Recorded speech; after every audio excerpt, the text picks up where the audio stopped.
Shalom. First and foremost, I want to give all of the praises and the glory to the Most High and His Son, Yahweh, Bahasham, Yahweh Shai, Bahasham, Rakah HaKodash, and double honors to the elder apostles of the great millstone, and to include the elder bishops on down, and Yahweh Bashmal Shai Brakatham to the overall elect, whom this gospel is for, and it's your brother Laban. And I want to give my take on this as well with this individual, RFK Jr., as this reads, tells lawmakers that wearables are key to the Maha agenda. And yes, it is a part of the agenda because we know the last agenda of them all, the final nail in the coffin, as it concerns the New World Order, is that implantable device.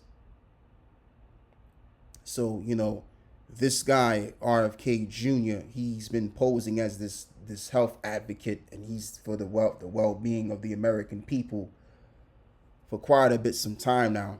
So now they got this guy, in the Senate House, as it looks, some sort of a Senate House, and he's expressing his concern on this, wearable device. That with this wearable device, it can detect, incoming diseases. It can detect, the condition of your health, your well-being.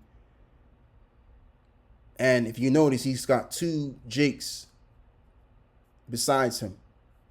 And that's going to further substantiate and push his point of view towards this office here. They always get Jake to push their agendas, don't they? It's always the case. And I think that these two Jakes are brothers too, because they look almost identical, man. It could be twins or something like that. All right. So they sent him, man. They sent him to basically go to the office and declare wear wearables. All right.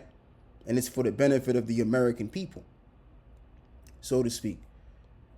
And too, I haven't forgotten, last year ago, he went to the Math Hoffa interview, right? And this is something that Jake watches, man.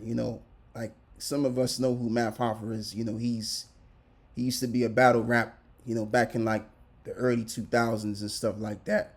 So, Jake's, that's kind of like in my generation, we remember this guy and the whole Smack DVD era, among these rappers and shit. So, he goes on this platform. And of course, they definitely sent his ass to go on his platform so that Jake can get behind him, because he was about to be voted into being the president of America. But now that I think about it, he actually went on there just to so that these Negroes can basically vote for DJ Trump. It was all a setup, because he was running for president, and then you had DJ Trump running for president, and you had some others that was running for president, right? So this was basically a cunning move right here. And I want to go back and reading a scripture here, as this reads, right? Genesis 25 and verse 27. And the boys grew. And this is the point that I want to get into right here. And Esau was a cunning hunter, a man of the field, and Jacob was a plain man dwelling in tents. And that's just the thing. Esau is very cunning, meaning he's knowledgeable in terms of getting his own way. All right, from the Hebrew word yada, which means to know,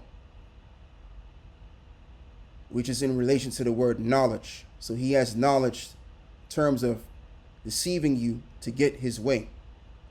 So the real reason why he went on this platform here is so that he can get the so-called African American vote behind DJ Trump. But prior before that, he was running individually to be the president.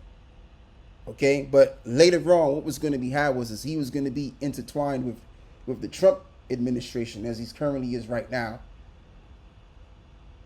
So it was all a setup, man. It was all to get Jake to back DJ Trump, because the thing of it is that if you can get the African American vote or the Mexican vote, then it's highly likely that you're going to be the president of America, which that's all bullshit anyway, because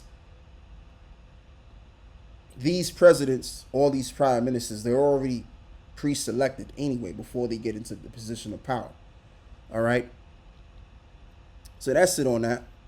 Let me read this as well. This is Revelations 3 And verse 18, I counsel thee to buy of me gold tried in the fire, that thou mayest be rich, and white raiment, that thou mayest be clothed, and that the shame of thy nakedness do not appear, and anoint thine eyes with the eyes off, that thou mayest see. So we see everything. We see what Esau has been trying to do from the past and even up leading up to the current moment in time. All right. And now this man's pushing for wearable devices. He's got two jigs besides him. And if you're a regular individual watching this, you'll just see this as how you see it. You're not going to see it as this is a cunning way to get people behind this individual over here. It could be good, it could be bad. It doesn't matter what it is. Jake just naturally knows how to advertise shit. So if you got two Jakes that's sitting behind this guy, RFK Jr., then you're going to have probably other Jakes that's going to get behind this guy. And the more the merrier.